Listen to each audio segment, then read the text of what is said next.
Do not adjust your television. What you are about to experience is stranger than fiction.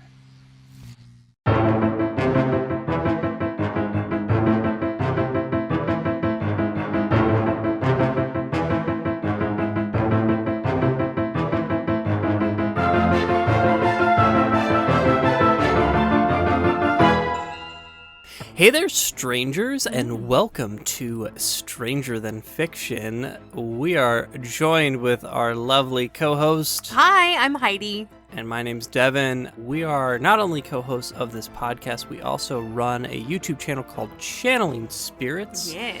We just did a cool episode on The Mummy. And I just finished editing a episode on monster cereal, the history of monster cereal. So Heidi, what sort of videos, I mean, it kind of gives a little bit of an idea. Well, we do a variety of things. We talk about different monsters. We do a lot of Ghostbusters content because that seems to be very popular. We talk about Beetlejuice, whether he committed suicide or not. So lots of fun topics for those spooky lovers out there. And speaking of Ghostbusters, so for today's episode, and to give you an idea of what Stranger Than Fiction is we take topics, usually kind of supernatural or, unnatural in nature, and then we do deep dives as far as like what the real history is. Mm-hmm. So for this episode, we watched The Real Ghostbusters, Season 1, Episode 6, The Boogieman Cometh. And we're going to be talking about real-life boogeymen and bogeymen and boogermen. Boogermen? What about burgermen? No, burgermen. That is strictly off the table. I want a burger now. So, just to start, did you believe in the boogeyman, or did you, see the boogeyman when you were a kid? No. No? No. Not at all. Were you aware of kids that would talk about the boogeyman? Not really. I feel like the only mention of the boogeyman was really that Disney Channel movie about the boogeyman. There was a Disney Channel movie? Yeah, about the boogeyman in the 90s. I don't remember this. I think it was called Don't Look Under the Bed. Oh, we had cable and Disney Channel in late 2000s or late 90s, into 2000s. It was late 2000s. Late. It was a really late bloomer. So I may have missed that one. I'm curious on the regional differences for boogeymen. So I was hoping you could tell me what, because you were from the Southwest and I was from the Midwest, and what maybe if there were differences. And I'm wondering if it was maybe less prevalent in certain areas. Because in the Midwest, I would say it was definitely a thing.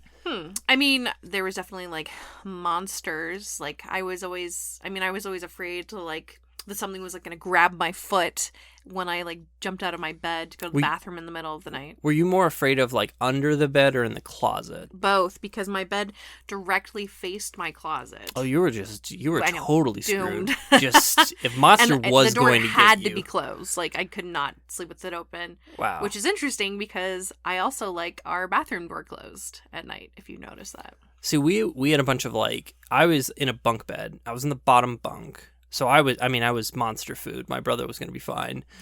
But we had a bunch of toys under the bed. So I wasn't how could a monster live there? That's ridiculous. But the closet, I was yeah, he's in there. But could the cats ever mess with the toys underneath? See, that would freak me out. I'd be oh God. I mean, they were in bins. Oh. Okay. So yeah, it was pretty airtight. It was filled. Yeah. There's no space for monsters down here. But I will say, and this is one of those, and I'm curious on your thoughts on this, because I have a very vivid memory, but I also think it's a made-up memory. You ever have childhood memories that you're there's no way that was real. My mind must have manufactured that. I don't know. I had a really weird childhood. Well, my brother's asleep.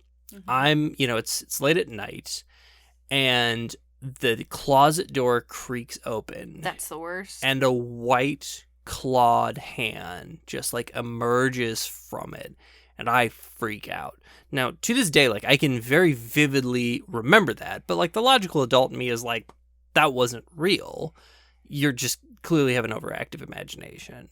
The mind is very capable of producing memories. They've done all sorts of tests where they'll I know my brother did a psychology class where they had this individual. They didn't tell anyone that this person was coming in, but all of a sudden this person comes into lecture hall and just like grabbed the professor's book and like walked out, and everyone was like, "What? What was that?" And the professor's just like, "Everybody stop!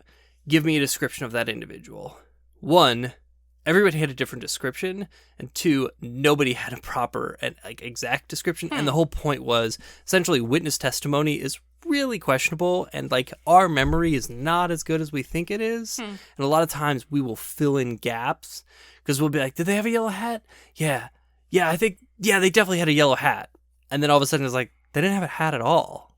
So I'm just curious on if anybody else had like a similar experience of like a boogeyman in their closet or under their bed. But jumping right into it, let's go into Heidi's dissection. So, in this episode of The Real Ghostbusters, for those of you who don't know what The Real Ghostbusters is, it is a cartoon from the 80s, 90s? 80s into the 90s. Okay, so I was right with Yeah. the 80s, 80s, 90s. 90s. And obviously it's with the Ghostbusters, although they look totally different. Not totally, but a little bit. Like They were very... Egon has blonde hair, Ray's a ginger. It's a little bit different. Well, if they did like is a redhead. if they did three guys, like three brown-haired guys, like it'd be a little harder. So they had to give them different body types, different hairs, All right. So the episode, lovely intro of the Ghostbuster ghost from the logo, just dancing away. The Moogly. The Moogly? That is the no ghost. That is his name. Moogly? It's a Moogly. Like a Mamagwai? Nope. First of all, it's just Mogwai. It's not Mamagwai. Did I just say Mamagwai? Yeah. Mamagwai? Whatever. Okay, so the episode. How does it start? I looked at Heidi and said, "Do you want to take notes?" And she just tapped her brain, and I was like, "That okay." Okay. So there's a prelude with a gangster ghost. Yes. Louis thank you. or Okay. Louis. So it's a gangster ghost driving a car who he's got like fish ears. Like he's got like fins on the side of his face. And he's like, see here. So it's a James Cagney impression. Very awful impression. Just. You'll never take me alive, coppers. Reminded me of like the Great Movie Ride. Yeah, anyway, James Cagney. Yeah, I know. So they're like, "Nah, we got you, man." Another ghost, another dollar. And they capture the ghost. I don't know what else that was. They capture the ghost. That was the start of the episode. Yeah. And then they're like, "Nah, I want to go sleepy. I'm so tired from catching ghosts." And which now that thinking about it, like that usually like a little prelude or stinger like has something to do with the larger episode. This doesn't. Nope. It really is just kind of like, we captured a ghost. Now we're done capturing ghosts. Let's go back to the firehouse. So Peter Venkman he puts his head down on his pillow and it's all squishy and slimy. And he's like, "What the?" And he's like, "Slimer, man, you slept on my pillow again." I said he jizzed on his pillow, but that's not appropriate. So it's all slimy and gross. So he's all pissed off at Slimer. And so Peter Venkman gets up and goes to Ray's trunk and he's like, "I'm going to blow up this ghost bomb at you." And Slimer's like, "No, please, God, no, I'm so sorry." It's more like, la, la, la, la, no. Yes. And then he's like, "All right." Works every time. Just forgives him. And he's like, "Works every time." But I'm like, what did you get out of that? An apology? Your pillow's still soggy. Threatened Slimer and he put him in line. Yeah. So anyway, that sets up the bomb, the ghost bomb, which is it's Chekhov's gun. Chekhov's yes. ecto ghost bomb. Importante. So they're trying to sleep, and all of a sudden Janine's like, "Hey y'all, gotta wake up." And they're like, "I told you, like, do not disturb. I want to sleep." Well, it's clearly like the middle of the night, and she's like, "I wouldn't normally disturb you guys, but this is important." And he's like, "Okay, what?" And she's like, "Here's some kids. Here's two children. 2 children. And they are your newest clients." And he's like, "Okay." I'm thinking, where are your parents? Yeah, you walked here. They've wandered through downtown Manhattan at night in their PJs with their piggy bank. Yeah. And they're like, this is our money for you. And they're like, oh, it's going to cost $1,500. And she's like, yeah, we only got a few pennies. Which, by the way, if their average cost is $1,500, that's substantially lower than Sedgwick, which was $5,000. Like they've reduced their prices. Yeah, because they got put in check. Oh, after Stay Puft, like they're like we gotta lower our rates if we want anything. And then they really lower their rates. Yes. So they go. So they're like, all right, we'll go follow you to your house in the middle of the night and see what's going on. And they're like, oh, it's the Boogeyman. And they're like, oh, okay, it's the Boogeyman. But Egon is like, we should actually go check this out. And you're like, why, Egon? Well, clearly Egon's got some history with the Boogeyman. And so they go to their room and they open the closet door and they're like, just a closet. In the meantime, right, the parents are not there. There's 4 men just clanking around in their 2 children's bedroom. Presumably, like Ecto 1's got its siren on. In the middle of the night. And they've opened the door. They've, clunked upstairs with their heavy proton and they're packs. Talking loud. Like they got their PKE meter going like, wee wee, and then they're just like opening doors and like, it's fine. The parents just sleep through anything. It's fine. So then all of a sudden it gets all glowy and weird, and the creepiest cartoon ever steps out. So if you've never seen this episode, which one, definitely watch it, but give a description of this horrific thing. All right, so first of all, it's got like goat's feet, which I do not like goats, okay? So it's got like the lower half is like some type of like hoofed animal, and then it's got its arms, it's got like long black nail talons, which I said look like my nails. They're not that long, but they're like super long black talons, and this giant ass head that's like 4 times the size of its body, right? And it's got a huge pointy nose and like this green spiky hair that's also a mullet. I don't know if you noticed that. Yeah.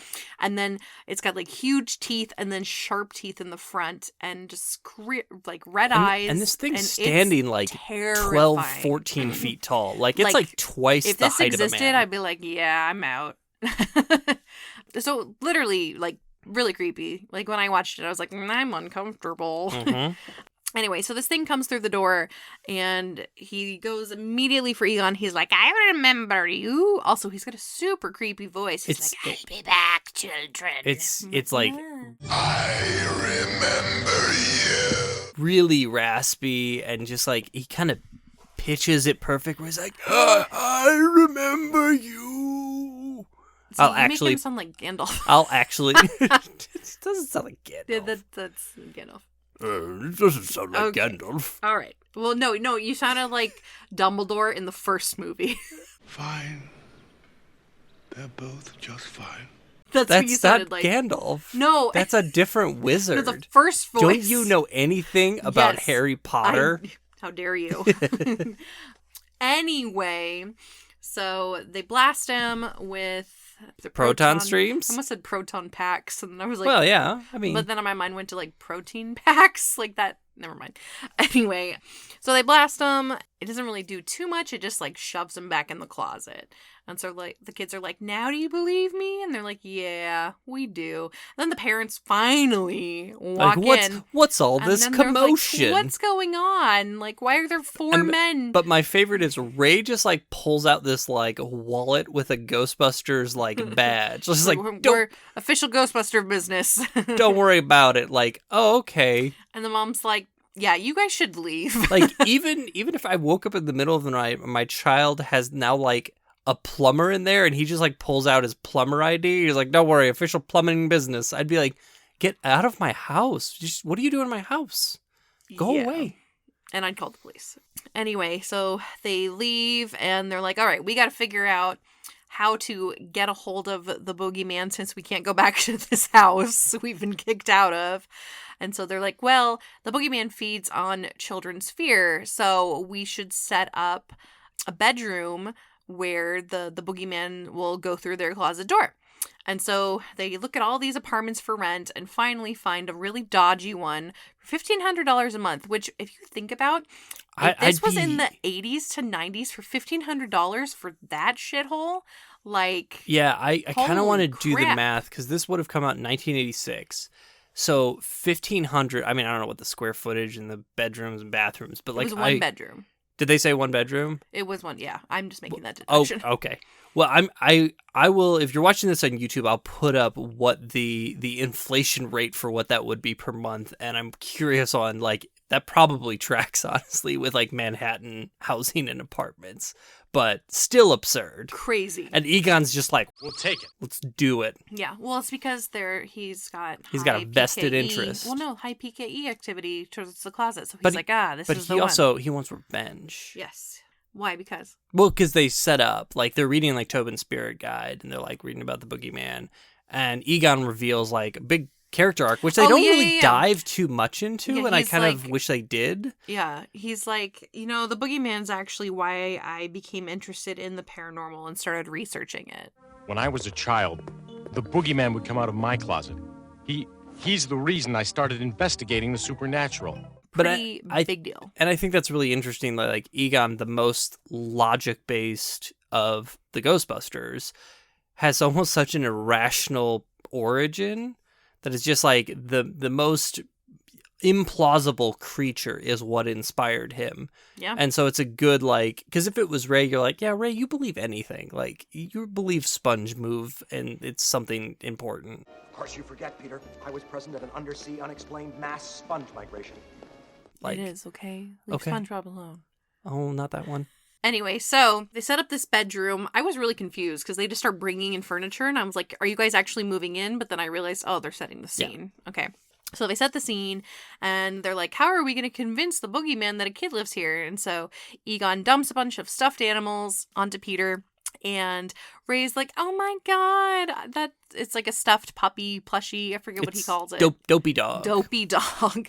Dopey dog! And it looks just like a pound puppy. And he picks it up, and he's like, oh my god, I love it. Random tangent. Wasn't Dopey Dog the original name of Goofy? I don't know. Maybe. I think it was. Yeah, I think it was. But I'm sure that has no relevance. But just fun fact, I'm pretty sure that was Goofy's first name. So he's cuddling this stuffed animal, which is something I would definitely do.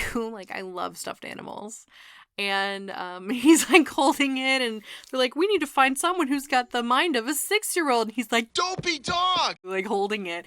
And they're like, well, clearly we've got our winner here. Which also, don't be hating on the people who love stuffed animals as an adult. Just throwing that out there. I'm not silently judging you over here. How dare you? Anyway. So flash forward to, like, just past midnight. Yeah, so he's asleep. Oh, and also he's being a little whiny butt about it because he's like, he's trying to act like the part of a kid. So he's like, can I have some water? And so Peter gets some water, and then he's like, tell me a story. I actually really enjoyed that. Like, Peter's like, yeah, okay, here's your story. And he's like, shut up and go to bed. Reminds me of that book, Go the F to Sleep. Yes, so great. Anyway, so he falls asleep, and the boogeyman appears, and he's like, what's this? A giant toddler? A rather large toddler. Oh, is that you, Dumbledore? Yeah, he's like, oversized toddler is what he says. And he's like, ha-ha, I got you. And he pulls out his protein pack, as you call it? His proton pack, and he starts getting him. And he's like, oh, no. And he goes back into his realm, and they actually follow him into the doorway, the portal into the Boogeyman realm. Which I just want to say, like, the portal also adds to the creepiness of the episode. Yeah. Because it's very... It's like oozy. It's like a membrane. Like, it's not like, you think of like a portal where it's like Doctor Strange portal. It's just kind of like a circle, like glowy. In the membrane. It's like, it bends and goos. It's really disturbing looking. Yeah, I do not like it. So they're inside, and it's very Alice in Wonderland feel, where it's like, it's a lot of things are upside down and there's swirly pathways, and it's like, I thought more like MC Escher. I don't know what that is. the guy with like the upside down stairways or infinity staircases. You know NC Escher if I showed you. But I thought like through the looking glass, like when Alice first falls down the rabbit hole and there's like furniture on like the ceilings and stuff. Anyway, so they're like, we're in the Boogeyman realm, and the Boogeyman's like, you should not have come. You were foolish to follow me. I like your impression of the Boogeyman so much better. Thank you. You should not have come. And they're like, well, too bad we're here, man. And they start chasing him around, and they're going through all these doorways and whatnot, and just following him all around. And finally, they decide that they need to set up this trap for him with the bomb, the ghost bomb, but they don't have enough to power it, so they use their packs. So they put all of their packs together. I don't know the science behind this. I can tell you, as someone who's looked into the science, there is none here. And they just attach it to the bomb, and they're like, all right, we're ready for him. And he's like, good, because I'm here now. Which they almost earlier set up the like, oh, we don't know what the physics are going to be in this universe. What happens if we blast this thing with our particle beams? No telling. The laws of physics are different here. It could be even worse than crossing the streams. And you think that there's going to have some sort of like a larger play, like their proton streams won't work, or maybe the bomb won't work. Nope. Works just fine. They never go back to it. It's just like they have one line where like, maybe this is a problem. Nope, it's not. It's not. So the Boogeyman's like, I'm going to come for you, and I'm going to go after these kids that you tried to help. So he goes to the kids' door, opens it up, and he's like, hey, kids, look at me destroy your heroes. What up? Now watch me put an end to your so-called heroes. And they're like, okay, we need to be brave and help the Ghostbusters, because if we're brave, then he can't hurt us. But there's also a big setup that, and I totally want to get into how Monsters, Inc. stole several ideas from this episode.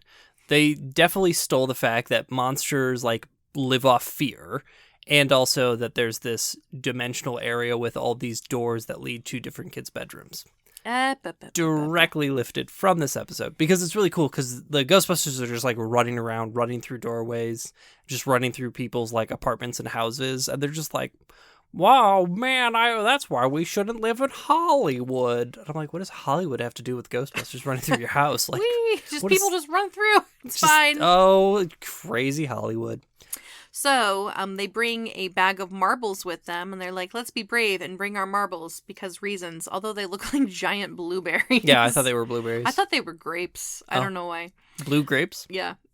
This is where my mind went, because they were like shiny. So Egon's like, all right, I'm going to be the one to distract him. I got this. This is personal. And so he goes up to him and he's like, I'm going to get you. And the Boogeyman's like, nah, I'm going to get you. And this is all while the other guys are just kind of standing there waiting for the thing to charge up the bomb. They can't get through because like the Boogeyman's blocked the path to get into like the Earth realm, for lack of a better word. So it's not like they're just standing around. Like the path is blocked. They're just standing there.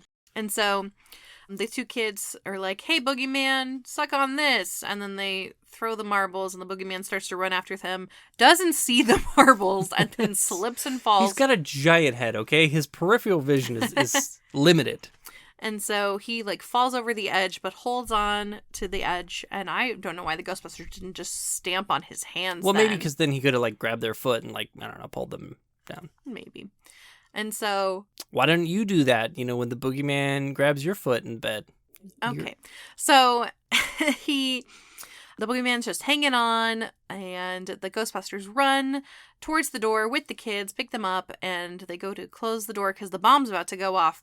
And the Boogeyman picks himself back up, and he's like starting to go after them, and he's like, wait a minute, I hear a ticking. There's a bomb, and then the bomb explodes just in time for the parents to see the bomb exploding. Doesn't show the Boogie realm, so if I was the parent in the Earth side and I saw a bomb go off, I'd be like, what the hell is happening? I already told you to stop being in my child's bedroom. Yeah, now you're setting off bombs, yeah. And so they're like, now do you believe me? The kids say that to the parents, and they're like, oh, we owe you an apology. And I was like, well, you never saw proof of anything. All you saw was a bomb going off, but okay. I wish then, like, Bankman would be like, hey, here's the check. Another ghost, another dollar. Your kid's piggy bank wasn't enough. You owe us money. Right? You didn't agree to this, but... Too bad. And then they lived happily ever after. Yeah, I mean, there's a little epilogue with, like, Slimer being still, like, a goon, and Peter wants to murder him, and that's always... That's the end. Yeah. So, how would you rate this episode? 1 through 10 protein packs. How many do you give it? 2 protein packs. Oh, really? I don't like it. What don't you like? I didn't like the way the monster looked. Like, if it makes okay, me... that doesn't mean it's a bad episode. Just because you don't like the meh. aesthetics and it's creepy doesn't mean it's inherently bad. But I like creepy things. What didn't you like about it? I Name just don't- one bad thing. You're going to hate me, but I just don't care for the show. I think you have a poor judge of quality. It's just... You think it's not a Sabrina Heidi and show. Schlock is good, and yet you have a quality animation, well-acted show, and you can't even see the good in it. I didn't say... It's not for me. I would give it like a 9 out of 10. I'm happy for you. I think it's a great episode. I think we'll be very happy together. I think it's one of the best examples of the Real Ghostbusters. I think it's a brilliant... What I am curious, because when was the first time you saw this? Was it as an adult? Yeah, with you. Okay. Don't need to get snappy. So I saw this as a kid, and this was, one of the... It'd be terrifying. It was. It really was. And that's where I find it really weird is I think a lot of kids have experience, with spooky or scary things. And I would say this is a scary thing. Mm-hmm. It was definitely terrifying as a kid. But it didn't turn me away. It I was going to say turned me on. It turned me on. But it interested me in spooky and scary things. Mm-hmm. And I think, you probably have, different types of people that they see something like scary like that and they're like, I don't want to enjoy this at all. I want to get away from this. Mm-hmm. Whereas I became fascinated with it. Mm-hmm. So I'm wondering if other people had a similar experience, especially with Ghostbusters and the Ghostbusters community did you find that there was something scary that actually, because it's Ghostbusters, and I would say like that was empowering, like that there were these ghosts and monsters that you could have a active participatory role in stopping. And so therefore you had, like an actual motive and a combative ability to overcome it. You know what I mean? Mm-hmm. But like for you found it pretty scary just as an adult. I wasn't like, oh my God, I'm scared watching this unsettled. episode. But I'm just like, ugh, I don't like the way that looks. That's probably going to creep into my dreams like 2 years from now randomly. I would say that's being scared. No. Okay. So I can't convince you to give it any more than a 2. Yeah, I'm going to stick with my 2. Wow. That's harsh. That's rough. So with Heidi's condemnation, we're going to move on to our next segment called Behind the Screens. Ah! Can we do that again so I can do like the modulation and then you can do your scream? Nope, too late. Behind the Screams. Ah! Thank you. So the title of The Boogieman Cometh is obviously a reference to Eugene O'Neill's famous play, The Iceman Cometh. Okay, I was thinking that the entire time. It is.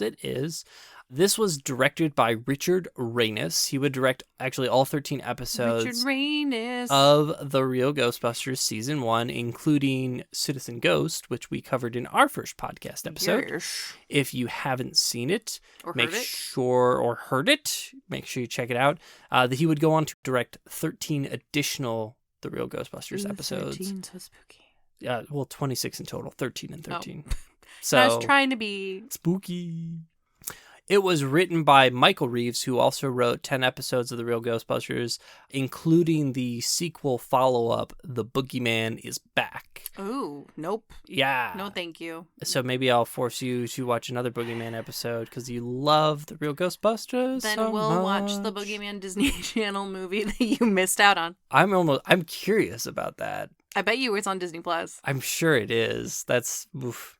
Is that like the Boogeyman that like remember people like were freaking out when like it What? came out on Disney Plus? No. It was like a big thing like Boogedy or something. Couple of fun facts. A lot of people know this, but it has to be said. Lorenzo Music, who voiced Peter, also voiced Garfield the cat in the animated series. Oh, I so hear that. An I think interesting, you've said that before. interesting little twist is Bill Murray, who obviously was Peter Venkman, then later voiced Garfield the cat. And they both love lasagna. Does Peter Venkman love lasagna? I know, or I are you just meant talking Bill about Murray. Lorenzo and Bill Murray. Oh, okay. Maurice LaManche voiced Egon. He also voiced Brain in Pinky and the Brain, various Futurama voices. He, in all, I could go on and list all sorts of things he's done. But one of my favorite credits that you might enjoy, he is listed as the Buddy the Elf Belch.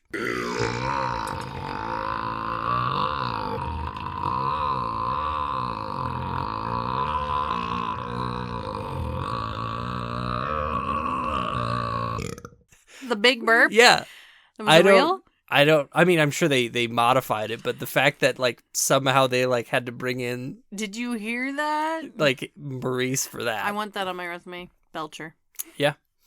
Arsenio Hall voiced Winston. You might know Arsenio Hall from his famous show where he did the woot woot woot kind of like fist in the No? What? Arsenio Hall had a show. Nope. Okay. Well, maybe our listeners know without me having to describe the woot woot fist Sorry, fist I'm not wave. old. Ernie Hudson actually is the only Ghostbuster that auditioned for his own character and didn't get it. Oh, Poor Ernie Hudson always gets the short end of the stick in like everything. he knows Devin, kind of. Hey, Devin. It's a pretty cool story. We'll dive into that another day. Yeah. Frank Welker voiced Yeah, I know him. Ray, And Slimer, Knew it.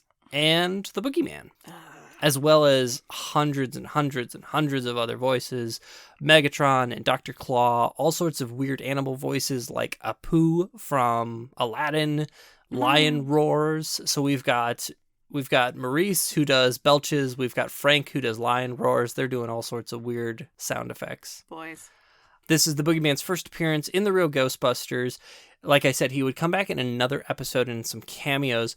What I find really interesting about Ghostbusters, the Real Ghostbusters, is like, unlike a lot of other 80s cartoons, they don't have a reoccurring villain. So you know how like Ninja Turtles had like the Shredder, He-Man had Skeletor, you had G.I. Joe had like Cobra. I find it interesting that that the Real Ghostbusters was able to subsist for several seasons without like a main villain. And they never fell back on that, like, oh, well, this season, let's just make a big overarching villain. But they did have a few that would reoccur, and Boogeyman was one of them. So he is a bigger bad than a lot. So some fun tidbits there. I have the Rubber Man song stuck in my head. You know what I'm talking about? Yeah. But instead of Rubber Man, it's Boogeyman.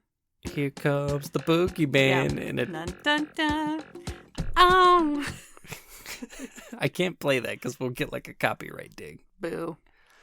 All right, we're going to move on to our next segment called The Truth. Much as you try to bury it, the truth is out there. So it's Heidi's favorite section, right? Yeah. Yeah. So we have this creature known as the Boogeyman, the Bogeyman, Boogie Monster, Boogeyman, as in two words, Boogie Woogie. He's known by a lot of different names. It's Boogie Wonderland. That's the name of his realm. He is a mythical creature used by adults to frighten children into good behavior. Which is awful. Can Well- we just talk about that? You should never use fear as a motivator Well, for children. What I find interesting, though, is he's like an inverse of Santa Claus. You know what I mean? Mm-hmm. And there's a lot to be said, I think, of an interesting dynamic, especially with Nightmare Before Christmas with Oogie Boogie and Santa Claus. Yeah. And there's but I some don't like other... that he's like, oh, buggy. I apologize. I will let Tim Burton Do and Henry Shellac know that. Thank you. There's some other interesting things as we get into some boogeymen from other places. So just kind of keeping that Santa Claus inverse mindset, that you have this mythical creature that I would say, at least in the United States, Santa Claus is kind of sold to be real. Mm-hmm. Santa Claus is real. How dare you? I don't think my parents ever said like the boogeyman is real or used the boogeyman against me, to my knowledge. I think it was more of a cultural thing. Never been brought up in my childhood, so. So I'm interested in, did you grow up in a childhood where your parents were like, hey, you better behave or the boogeyman will get you? I'm sure there were households or countries that do that, but it wasn't in my household. So Nor mine. I'm curious about that. So the question is, where does the word boogie come from? Boogers. It originated from the mid-19th century as a quasi-proper name for the devil. Oh. It could have possibly been derived from Middle English words bogue, as in B-O-G-G-E, or bug, maybe pronounced buggy, B-U-G-G-E, which means terror or scarecrow. It relates to the word bugbear, from bug meaning goblin or scarecrow, and bear, an imaginary demon in the form of a bear that ate small children. So if you've ever heard the term bugbear, that there's kind of a tangential relation there. So the word bugaboo also may have arisen from bugbear, if you've heard of that. I think of the boogeyman, if you're using like the Santa euphemism, I just think of Belschnickel. I'll get to that. That it's not so much Belschnickel as something else that is related to the office. So there's not really a cultural specific description of the boogeyman. Often it has claws, talons, or sharp teeth, as we saw in the episode. But the thing about the boogeyman, and I think everyone would agree, is its terror is in your imagination. You know, whatever you find to be most terrifying, that's kind of the form it takes. Or it's the fact that it's this unknowable creature and thing of fear. So there isn't necessarily an agreed upon description, but I would say, you know, pretty terrifying, monstrous things are usually its traits. Again, I'd be curious on what, you know, others imagined or saw in quotes like I did when I was a kid of like what their boogeyman was. But in Midwestern states, the boogeyman will scratch at the window. Nope. In the Pacific Northwest, he may manifest in a green fog. In other places, he hides or appears under the bed or in the closet and tickles children when they go to sleep at night. See, that's why, okay, so I sleep with my feet out of the covers, right? But there are moments. Boogeyman can tickle you. There are moments, even in my adult life, that I'm like, I kind of want my feet covered because I'm scared that something's going to grab my foot. And see, that's why I cover my feet. It's that I don't know. It's got to be some weird, like, instinctual ape brain thing where we're like, must cover feet. But I'm the opposite. I like them out because I feel suffocated. Anyway. So in addition to some of those other descriptions, sometimes he has, and I think this is something to be worth talking about, envisioned as a tall figure in a black hooded cloak that puts children in a sack. It is said that a word can be transmitted to someone by the boogeyman. So to me, that black hooded figure sounds a lot like The Undertaker. I thought you were going to say Dementor. Dementor!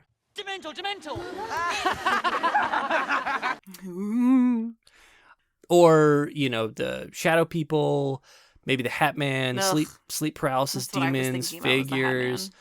I think there's probably some correlation there, and that's, I think, something we could probably explore at another time when we may talk on those specific things. But, you know, kind of keep a plug in that. But I'm like all on edge now all of a sudden. dun dun dun. No, I am. I'm like, because the boogeyman's coming to get you. no, I'm not thinking about the boogeyman. I'm thinking about the Hat Man now. Oh, I thought you were going to think about something like Yeah. tickling your feet. I No, thought that really set God. you off. Ugh, I'm really going to struggle sleeping tonight. Hat Man Thanks. tickling your feet. No. Bing, bing, bing. No, don't even put that image in my mind. So in the Netherlands, and I apologize if I am mispronouncing this, but Zwarte Piet, which is essentially translated into Black Peter, is the assistant of Sinterklaas, or Saint Nicholas. Mm-hmm. So do you remember in the Belschnickel office Of course. when, is his name Ned? That is my new maintenance worker, Nate. The little Yeah. assistant? Yeah. He is in blackface. Yes, and it's very offensive. And it is very offensive. We're not condoning that. I don't know how that made it on television,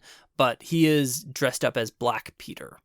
His partner, Zwarte Piet, or Black Peter, a slave boy, often portrayed in colorful pantaloons and blackface. Who is often a Moor who is assisting St. Nicholas. But he visits the Netherlands in December. He is an African-type blackface figure wearing clothing associated with the culture of Spanish Moors, a sack, and a small bushel of branches as a disciplining rod.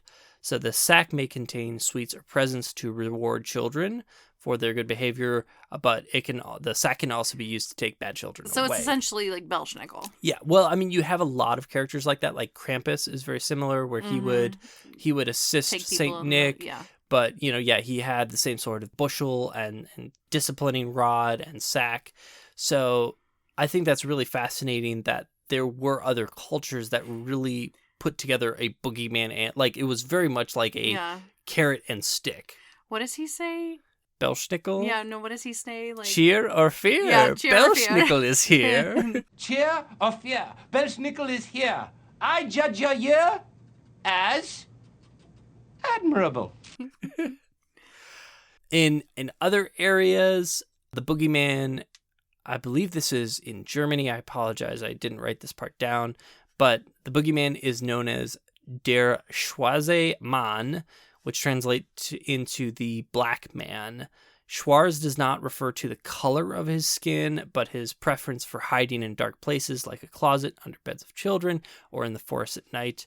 There is also an active game for little children in which is called Wer hat ein Arm von schwarzen Mann? My favorite I'm game. sure I butchered that. I really apologize to any of our German audience. But it translates to who is afraid of the black man. So you have, a lot of that tying in a little bit more to the shadow or hat people. If you're not familiar with some of that a little bit more modern folklore or paranormal experiences, we'll get there. One day. We'll get there. Not today. Not tonight. In Haiti, the boogeyman is known as, I'm not even going to try that. I'm just going to, if you're on YouTube, you can see it on screen, but essentially it translates into the Master of Midnight, which I think is a really sweet name. It is depicted as a very skinny, 2-story tall man. Nope. Who walks around late at night Nope. and eats anyone left in the streets. Don't like that. The story is told to the Haitian children to deter them from going out late at night. Clearly, those two kids in Manhattan in the Real Ghostbusters, they did not meet the Master of Midnight. And finally, we have Kaka, or Gaga, Bebe, who's a gray, slimy creature that roamed the streets at night. It could smell a person's guilt and enter their homes through cracks and fissures by extending and contracting its snail-like body. Once it was inside their homes, it would flash them a ghastly grin. It would flash them. Woo! It would flash them a ghastly grin with its huge, toothless mouth, scaring them witless. I'm Kaka. It's just an old homeless man. I mean, he's like an old homeless snail without teeth. Doesn't sound as scary as the 2-story tall Haitian. Don't like that. So, my question to you, Heidi, is, do you believe in the boogeyman? If I say no, does that mean he's going to appear? Because I don't want that to happen. No, I mean, we're in the closet right now.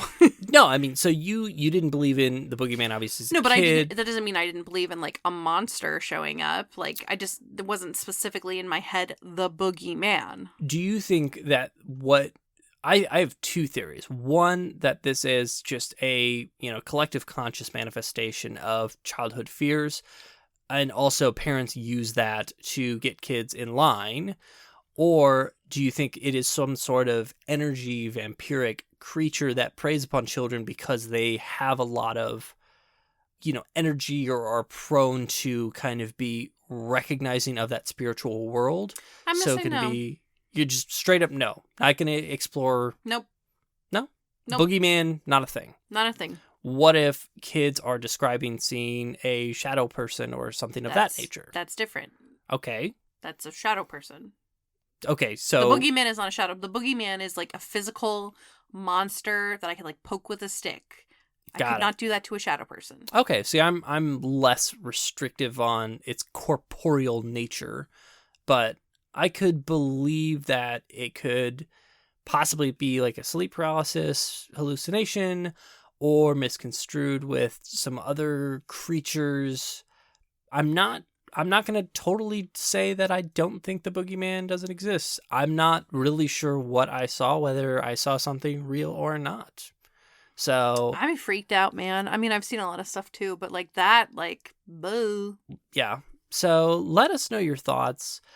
I'm curious on what people, if they grew up believing or being told of the boogeyman, what you thought the boogeyman looked like. I'm genuinely fascinated in that. I like reading about different cultures on what they think is terrifying. When I And picture the boogeyman, I think of like... do you think more of a man or a monster? Like a combo. Like, you know, in like the movie The Witch with... where they like take off their skin, like they're really pretty, but then they take off their skin, like and then they're all like the witch's ugly. like roll doll. Yeah, I don't like that. Oh, okay. I thought you meant like the witch, where like the two V's, like the Vavitch. No. The Vich. The Vavitch. So let me know your thoughts. I'm really curious on what people think, whether they believed in the boogeyman, whether they still believe in the boogeyman, and what you think it looks like. Be sure to check out our videos. I think one day I'd like to maybe do like a case file on the Ghostbusters boogeyman. And maybe, you know, if you can provide some more information on what you think the boogeyman is, maybe we'll include that. But thanks so much for joining us. We love having you. Let us know what you'd like to see next. Obviously, we're not going to cover the Real Ghostbusters for a few more episodes. Give Heidi a break. Because we're going into real spooky season, We are. which means we can cover witches or vampires. Yeah, we've got a lot of things in store. We're going to try and get these out as regularly as possible. We love having you guys listen in. Thank you so much. Bye-bye.